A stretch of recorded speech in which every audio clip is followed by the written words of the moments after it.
Seigneur, on veut t'inviter encore, on veut te bénir pour tout ce que tu fais.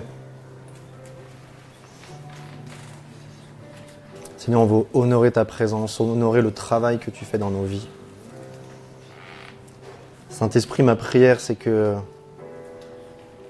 après ce temps, chacun d'entre nous puisse se sentir comme armé pour pouvoir se sanctifier. Tu nous as dit, Seigneur, dans ta parole que tu veux que chacun d'entre nous vive cette sanctification. On a besoin de ton aide, Saint-Esprit. Toi qui es l'Esprit Saint, tu nous as été envoyé pour nous aider et pour nous faire passer de pécheurs à saints. Seigneur, je prie que tu viennes libérer tout ce qui bloquait dans nos vies et qui nous empêchait de marcher selon notre identité, avec ce que nous avons déjà partagé et ce que nous allons partager. Je prie, Seigneur, qu'on puisse voir et nous voir comme toi tu nous vois, c'est-à-dire une église belle. Je prie, Seigneur, qu'on apprenne à se voir dans le miroir de ta parole, dans le miroir de ta présence. Qu'on apprenne à confesser ton sang, pas comme une doctrine, pas comme une boîte, mais comme la vie qui est sortie de toi. Et que peut faire le péché contre la vie? Que peut faire la mort contre la vie? De cette vie de résurrection. Merci Seigneur de nous remplir de ton esprit, de disposer nos cœurs et de continuer à nous parler. Et qu'on puisse, Seigneur, repartir, fortifier, sanctifier, et qu'on ait soif de mieux te connaître pour te faire connaître. Merci, Seigneur, pour ces temps. Amen.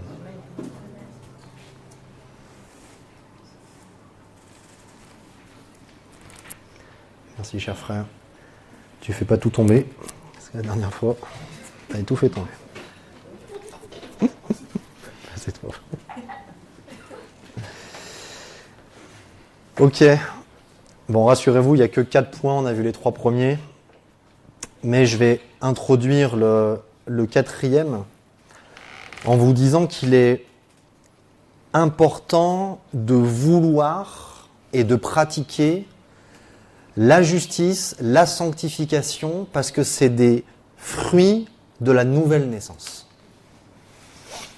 Je vous rappelle Apocalypse 22, 11, que le juste pratique encore la justice et que celui qui est saint se sanctifie encore. 1 Jean 2, 29 nous dit « Si vous savez qu'il est juste », en parlant de Jésus-Christ, « reconnaissez que quiconque pratique la justice est né de lui. »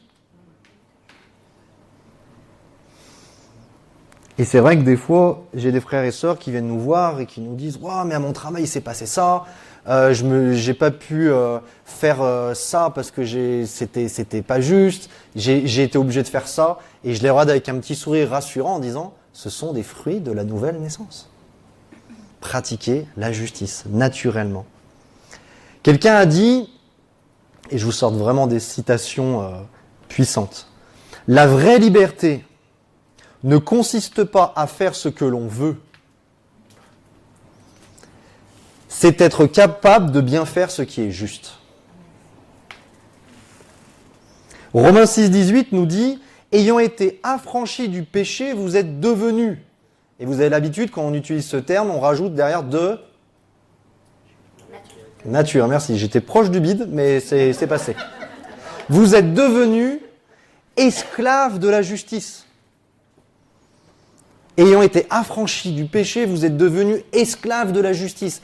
Être esclave de la justice, c'est expérimenter la vraie liberté.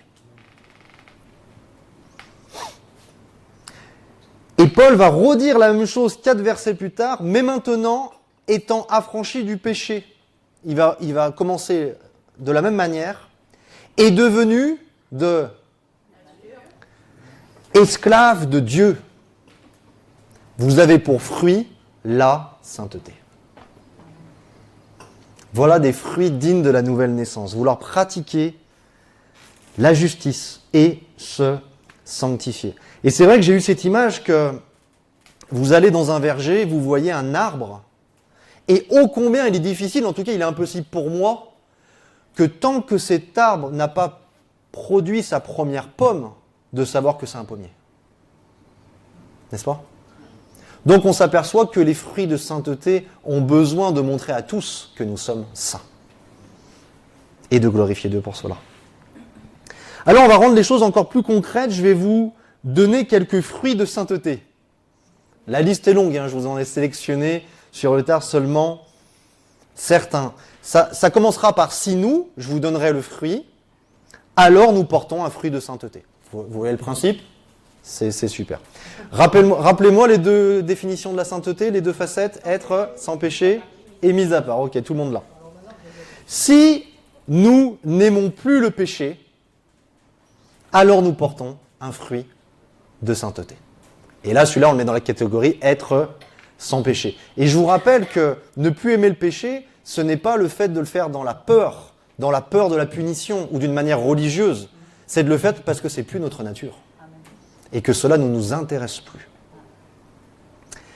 Si nous voyons le péché qui nous souille, comme la robe d'une femme mariée tachée par un coulis de chocolat. Vous voyez l'image ? Alors nous portons un fruit de sainteté. Si nous avons besoin de le confesser immédiatement, autrement nous sommes dérangés. Je ne sais pas si vous avez vu certains animaux comme le chat, je crois, ils ne supportent pas une toute petite souillure, une toute petite tache, il est tout de suite en train de se laver. Et en fait, celui qui marche dans la sainteté ne supporte plus d'être souillé. Et donc du coup, tout de suite il confesse, tout de suite il emmène la lumière, tout de suite le sang purifie, tout de suite il dit « Ah, ça y est, je suis revenu dans mon identité. Me voilà mieux. Je me sens mieux. Je me sens plus libre. » Et c'est très important de ne pas marcher comme les personnes du monde avec une conscience cautérisée, mais avec une conscience éclairée. Et c'est ce que veut faire la confession des péchés, c'est éclairer notre conscience pour qu'on y soit encore plus clair, pour que ça soit encore plus fin, et pour que nous puissions discerner encore plus rapidement la souillure du péché. Des choses qui avant c'était comme, oh, maintenant c'est, ah non, vous voyez, ça c'est un fruit de sainteté.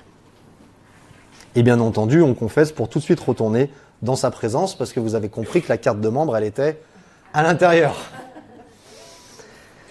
Si nous nous sentons différents, comme plus de ce monde, alors nous portons un fruit de sainteté.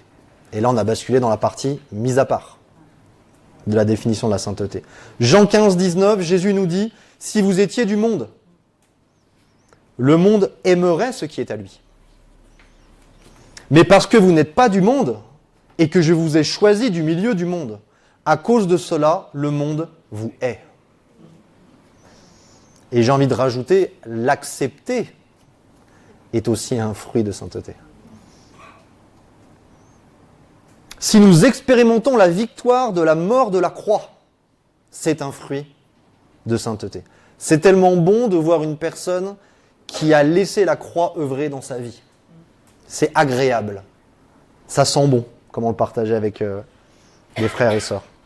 Galates 6, 14, pour ce qui me concerne, loin de moi la pensée de me glorifier d'autre chose que de la croix de notre Seigneur Jésus-Christ. Waouh! Ça, c'est des phrases en fait qui posent quelque chose de tellement puissant. Par qui le monde est crucifié pour moi, comme je le suis pour le monde. Finalement, l'Église catholique a raison. On appelle bien saints ceux qui sont morts. Je vous laisse méditer ça.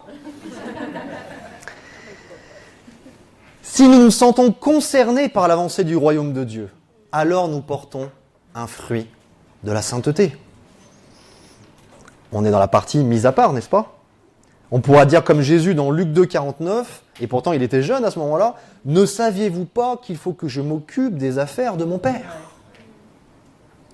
Et la remarque que j'aimerais vous dire, qui m'est venue il n'y a pas longtemps, c'est si nous nous sentons concernés par l'avancée du royaume. Le service de Dieu est bien moins coûteux, car nous partageons les intérêts de Dieu. Personne ne va dire « Oh là là, qu'est-ce que c'est lourd de construire ma maison, de poser les plans, de m'imaginer avec les enfants. Pourquoi ? Parce que c'est dans ses intérêts. Si c'est lourd de participer à l'avancée du royaume, c'est peut-être qu'on ne partage pas encore les intérêts de Dieu. Mais du moment qu'on partage ses intérêts, le fardeau de Jésus est doux et léger, comme il nous l'a promis. C'est un fruit de sainteté. Et si le péché nous place contre Dieu pour vivre pour nous-mêmes, alors la sainteté nous placera pour Dieu pour le servir. Rappelez-vous, la sanctification, c'est de manifestement plus ressembler à Jésus.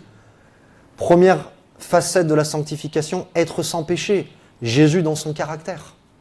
Deuxième facette de la sanctification, être mis à part pour servir. Jésus dans ses œuvres. C'est ça la finalité, bien-aimés. On n'est pas mis à part pour être mis à part. On est mis à part pour servir Dieu.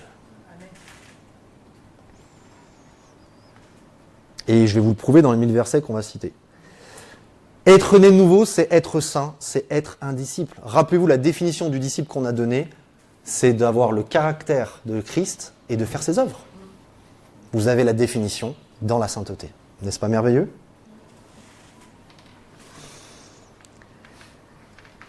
Est-ce que vous êtes d'accord avec moi si je vous dis que le disciple a toujours le maître comme modèle ? Le maître comme exemple, n'est-ce pas ? Jean 6, 69, vous allez voir comment ce passage va prendre de la lumière, du relief. « Et nous avons cru, et nous avons connu que tu es le Christ, le Saint de Dieu. Celui qui est sans péché, et c'est lui qui est mis à part pour servir Dieu. » Et c'est écrit en toutes lettres dans Matthieu 20, 28, « C'est ainsi que le Fils de l'homme est venu, non pour être servi, mais pour servir. »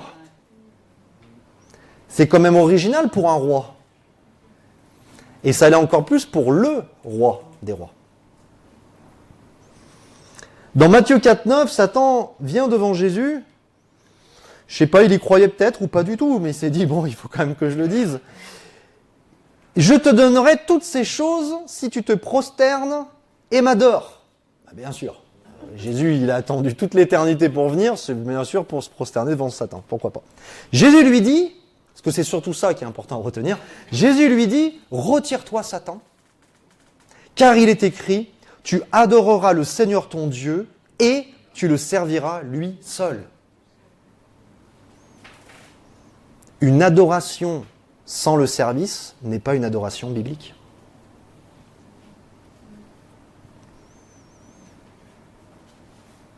Et donc Jésus, vu qu'il veut qu'on fasse des disciples, et que c'est le rôle du disciple de lui ressembler, il va nous sanctifier pour qu'on puisse faire comme lui. N'est-ce pas logique ?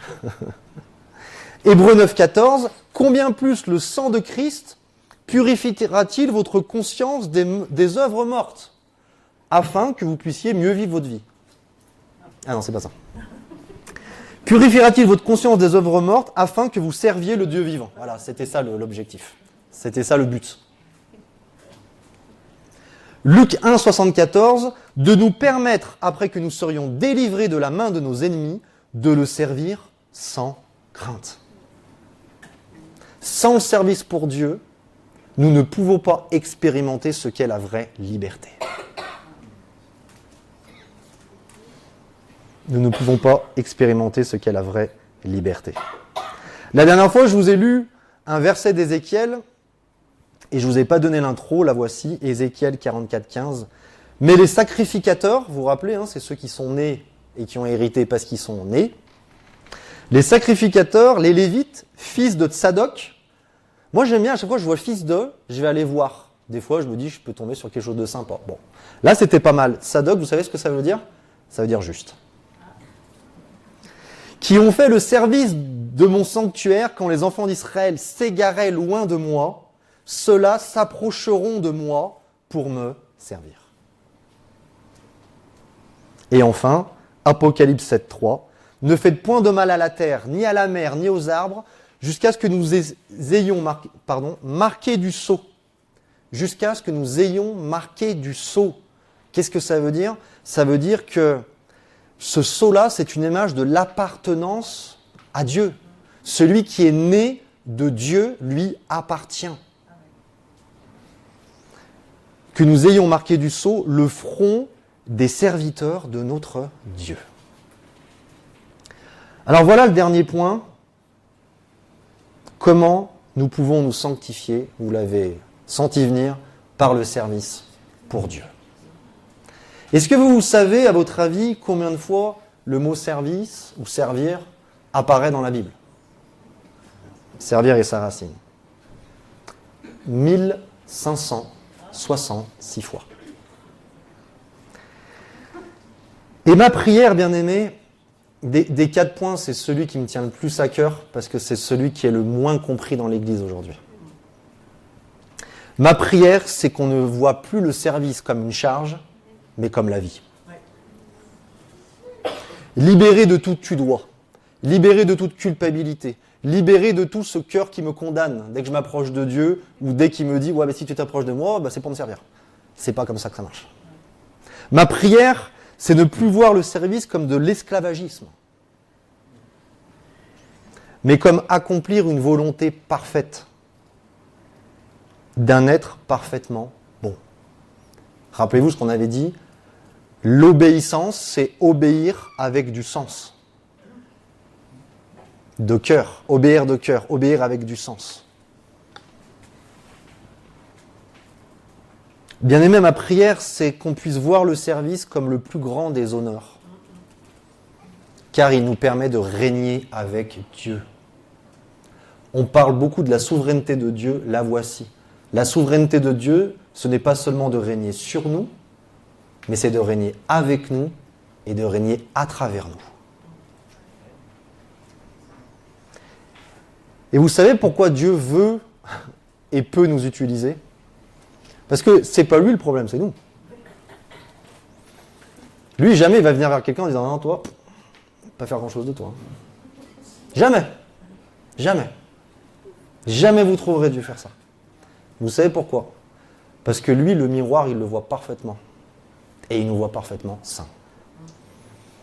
Donc il nous voit parfaitement sans péché. Donc il nous voit parfaitement mis à part pour le servir. Et c'est pour ça que des fois, il ne comprend pas pourquoi on part dans l'autre sens. En disant, ah bah mince, je pensais que c'était clair.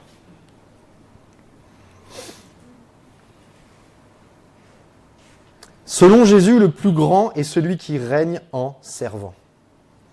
Non en dominant, non en se faisant servir, mais le plus grand, c'est celui qui règne en servant.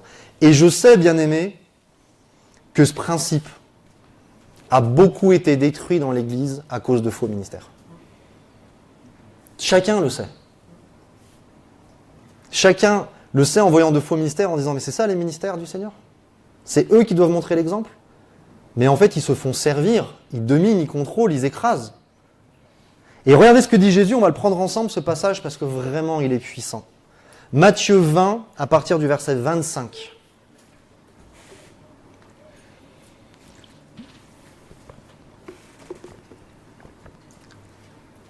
Je prie vraiment pour que le Saint-Esprit nous donne une révélation du service pour Dieu. Tellement de cœurs ont besoin d'être libérés de cela. Matthieu 20, à partir du verset 25 jusqu'au verset 28. C'est Jésus qui va parler à ses disciples. Jésus les appela et dit « Vous savez que les chefs des nations les tyrannisent et que les grands les asservissent. » Et là, écoutez bien parce que c'est Jésus qui parle, c'est plus Benjamin. « Il n'en sera pas de même au milieu de vous. » Laissons Jésus nous dire « Il n'en sera pas de même au milieu de vous. » Là, c'est Jésus lui-même qui parle.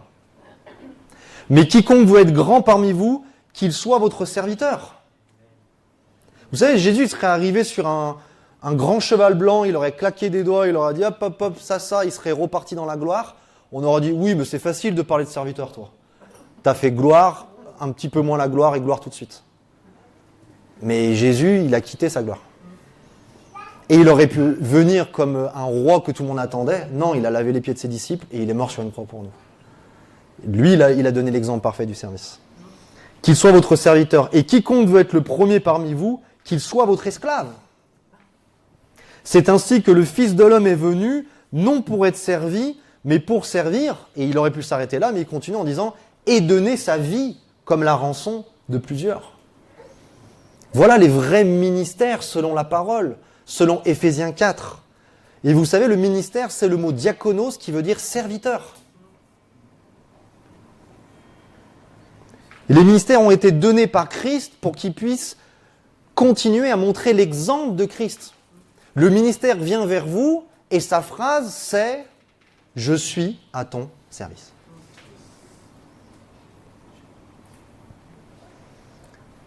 La maturité ne se définit pas en consommant, mais en servant.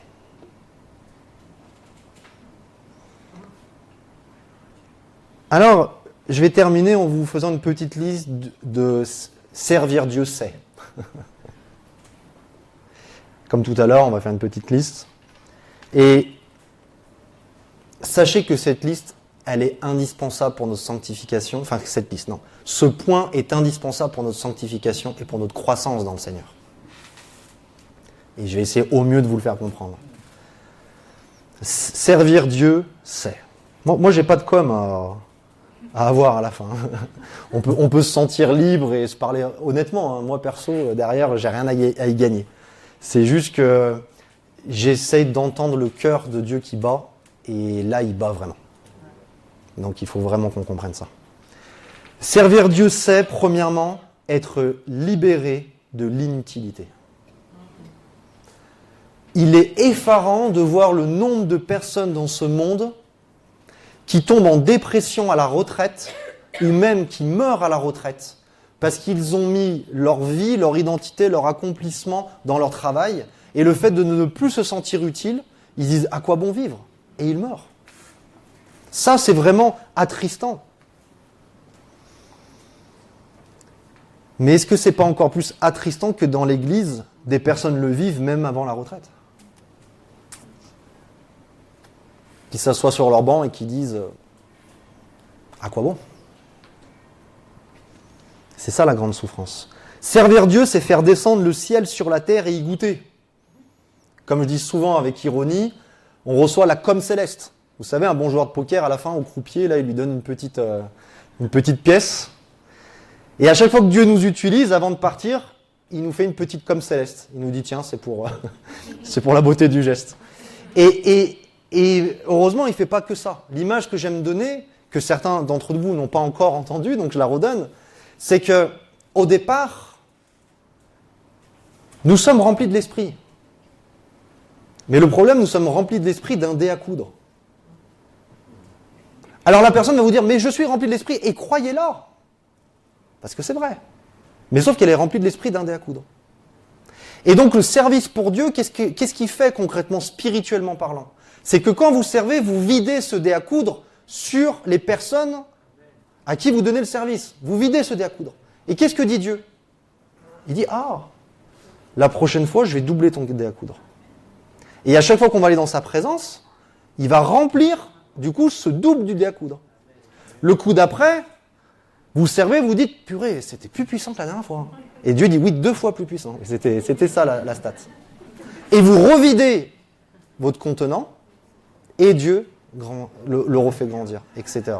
Donc ça veut dire quoi ? Ça veut dire que Dieu, qu'à chaque fois qu'il vous utilise pour faire avancer son royaume, il est en train de vous sanctifier. Il est en train de vous faire grandir. Et vous êtes le premier au bénéfice. C'est le seul service où c'est celui qui sert qui est au bénéfice. Servir Dieu, c'est donc expérimenter la vie. Combien de personnes vont dire, après avoir servi Dieu, je me suis senti vivant ? Certaines personnes même qui ont dit, c'est la première fois depuis que je suis chrétien ou chrétienne que je me sens vivant. Il y a une explication biblique à ça.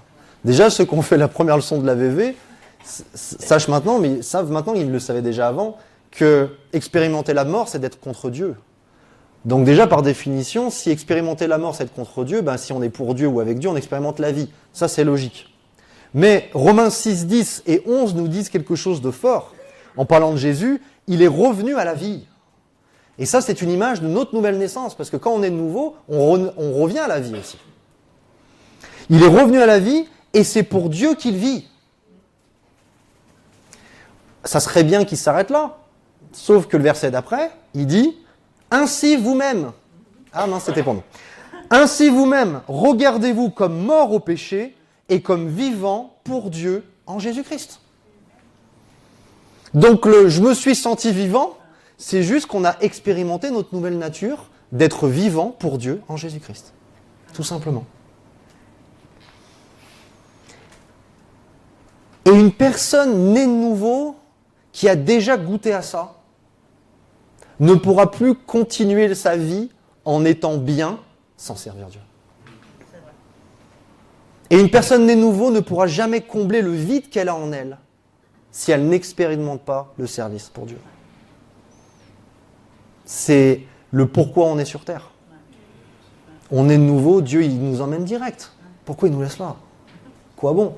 Pour l'attendre en se barricadant dans nos murs? C'est ça la vie chrétienne? Je crois pas. Servir Dieu, c'est accepter la seigneurie de Christ. Waouh, certains disent, tu vas peut-être un peu loin. Le verset juste avant l'histoire du fondement sur le roc et sur le sable. C'était le verset 47. Le verset juste avant, en gros, c'est l'intro de Jésus.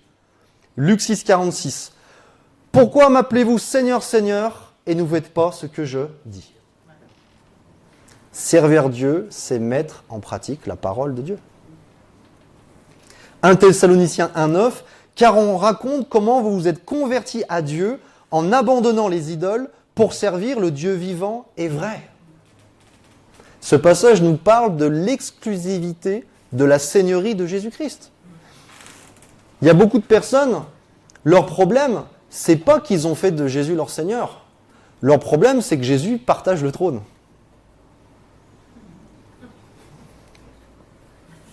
À méditer encore une fois. Servir Dieu, c'est croire dans les paroles de Jésus. Jean 14, 12, en vérité, je vous le dis, celui qui croit en moi fera aussi les œuvres que je fais. Et il en fera de plus grandes. À nous tous, Jésus glorifié habite en nous, le diable est vaincu, normalement on doit faire mieux que Jésus de Nazareth. Normalement. Logiquement parlant, mathématiquement parlant, on doit faire mieux, on doit faire plus grand. Vous avez vu ce roi des rois qui part en disant « Mes serviteurs feront mieux ». Waouh, quelle leçon. Moi, un jour, je me suis refusé. J'ai dit « Saint-Esprit, maintenant, voilà, je te donne la permission. Même si plus tard, je te dirais « Non, garde cette permission-là. » Je dis « Je ne veux plus accepter une semi-once d'orgueil dans ma vie. Plus rien, même pas un petit truc, rien du tout. Parce que le Seigneur a dit « Je suis doux et humble de cœur. » Je fais « Non. » Face à ça, une once d'orgueil, c'est une abomination. Donc j'ai dit non. Lui, il a montré l'exemple, c'est comme lui que je veux vivre. Servir Dieu, c'est une déclaration d'amour envers Christ. Jean 14, 21, celui qui a mes commandements et qui les garde. On a beaucoup parlé ensemble de ce Matthieu 28, 20. Faites de toutes les nations des disciples, enseignez-leur à garder mes commandements. Et on voit que le mot grec théréo, c'est mettre en pratique mes commandements. C'est exactement ce que ce mot grec veut dire. Donc celui qui a mes commandements et qui les met en pratique, virgule, c'est celui qui m'aime.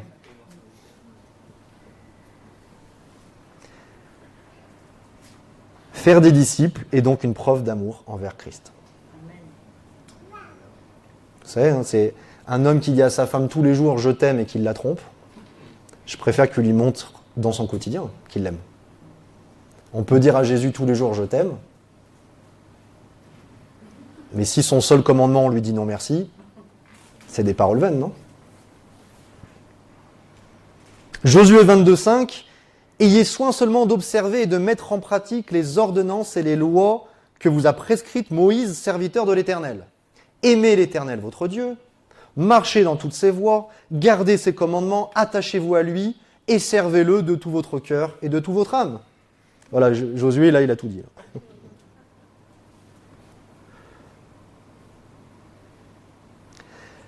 Servir Dieu, c'est lui plaire. C'est le cas de tout le monde de vouloir plaire au Seigneur. Pas pour mériter, hein, attention. Hein. Lui plaire juste pour lui plaire. Galates 1,10. Je Je sais que tous les serviteurs de Dieu, ce passage, et à un moment donné dans leur ministère, ce passage, ils l'ont pris, mangé, et ils s'en ont servi comme un bouclier contre la destruction de ceux qui n'aiment pas les serviteurs de Dieu. Galates 1,10 « Et maintenant, est-ce la faveur des hommes que je désire, ou celle de Dieu? Est-ce que je cherche à plaire aux hommes ?» Point d'interrogation, la question que Paul pose. « Si je plaisais encore aux hommes, je ne serais pas serviteur de Christ. » Servir Dieu, c'est accepter de ne pas plaire aux hommes, mais d'être agréable à Dieu. Servir Dieu, c'est accepter de libérer notre nouvelle nature. Dans le service, il y a tout un brisement de la peur, de l'égocentrisme, de la paresse, de l'orgueil, tout ce qui nous écrase, tout ce qui nous fait souffrir. Des fois, on s'attache à ces choses, mais ces choses nous détruisent en fait. Romains 7,6 « Mais maintenant, nous avons été dégagés de la loi, de sorte que nous servons dans un esprit nouveau. » Il y a tellement de passages qu'on a cités et bien d'autres où la finalité, après un « afin que », après un « de sorte que », converge à chaque fois vers un même but, c'est de servir Dieu. Derek Prince a dit un jour, pour ceux qui le connaissent, moi j'aurais pas osé, mais il a dit un jour, beaucoup de gens ne vivront pas la délivrance du Seigneur. Parce que la délivrance du Seigneur n'est pas pour aller mieux, c'est pour servir Dieu. J'ai dit, là, gars, c'est toi qui as dit. Pour une fois que Paul fait une phrase courte, j'ai voulu la mettre dans mon message. Romains 12,11 « Ayez du zèle, et non de la paresse, point, soyez fervents d'esprit, point, servez le Seigneur, point. » Ça a souligné, parce que Paul, d'habitude, il nous fait des phrases qui n'en finissent pas. Là, il s'est dit, allez, je vous fais un petit résumé de la vie chrétienne en 4 points. Et enfin, servir Dieu, c'est une preuve que nous haïssons le péché.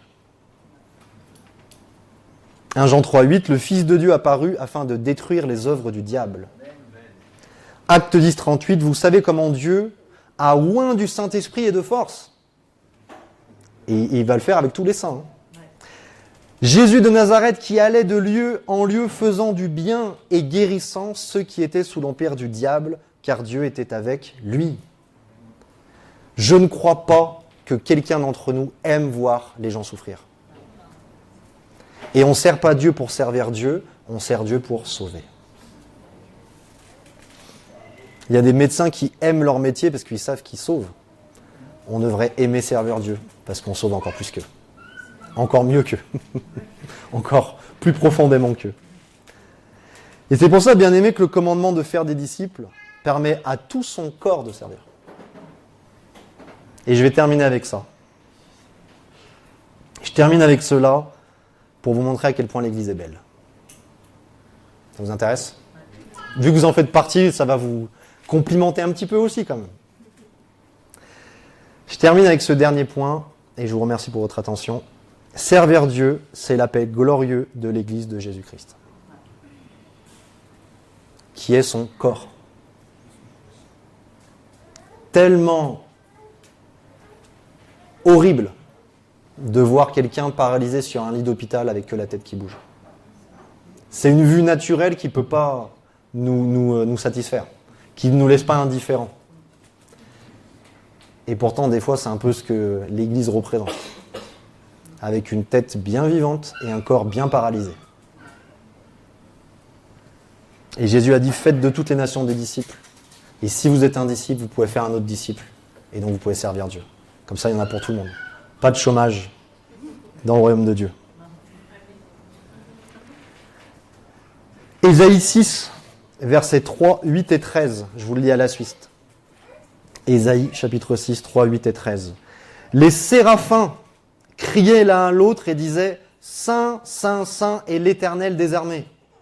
Toute la terre est pleine de sa gloire. » Ça, c'était le verset 3. Verset 8. « J'entendis la voix du Seigneur disant « Qui enverrai-je ? Et qui marchera pour nous ? Je répondis « Me voici, envoie-moi. » Et voilà les conséquences de son envoi au verset 13. Une sainte postérité renaîtra de ce peuple.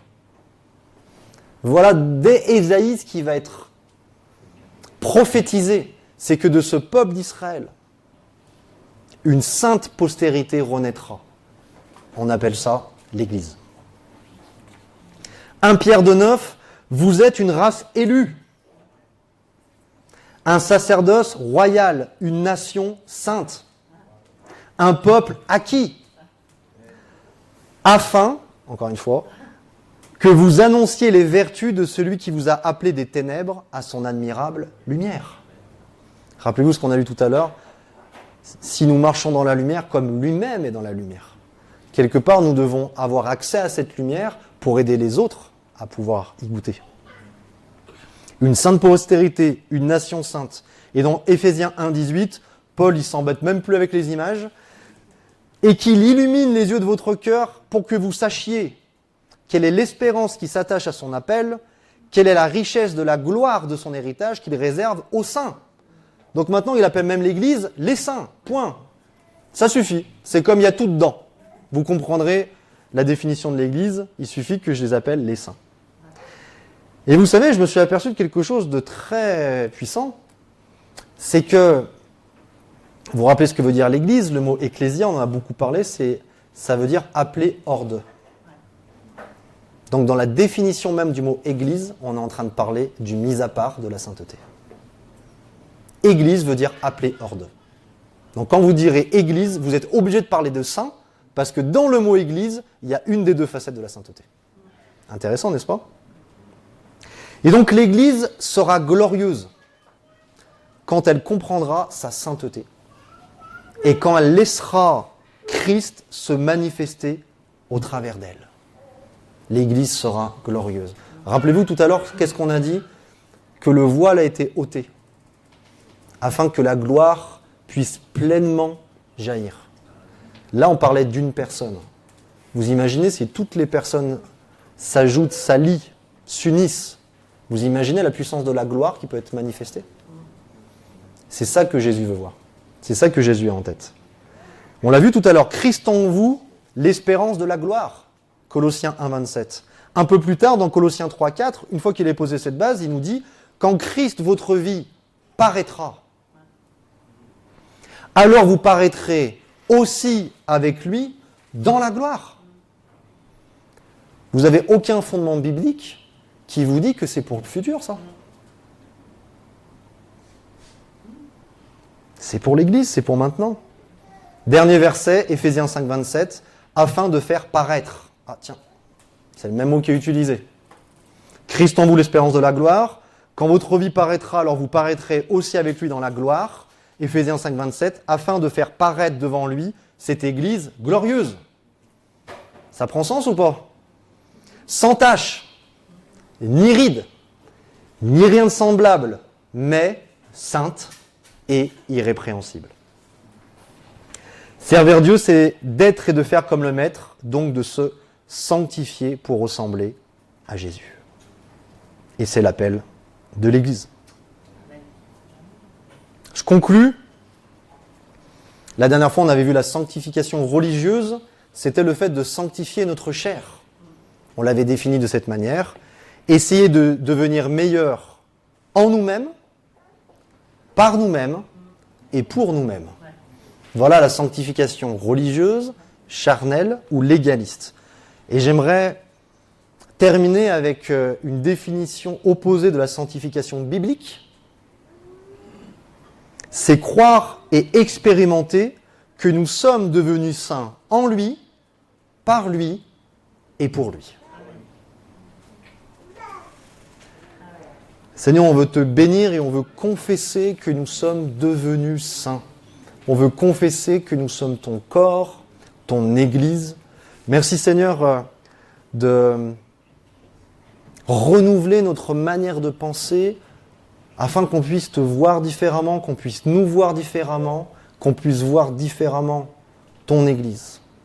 Seigneur, on veut te bénir et on veut marcher dans cette sainteté pour te glorifier. On veut marcher dans cette sainteté parce que c'est le canal de ta gloire.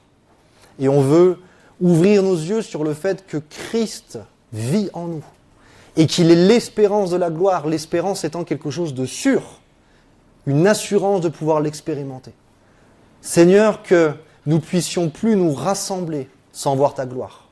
Que nous puissions plus nous rassembler sans te voir. Que nous puissions plus nous rassembler sans ouvrir nos yeux sur notre identité en toi. Seigneur, donne gloire à ton nom à travers de chacune de nos vies. Et je prie, Seigneur, qu'aujourd'hui tu oublies personne et que chaque personne puisse repartir de ce lieu en croyant que c'est une pierre vivante de ton corps, de ton Église, et qu'elle est utile entre tes mains, utilisable entre tes mains, et qu'elle va être utilisée puissamment entre tes mains parce qu'elle est sainte. Merci Seigneur. Amen.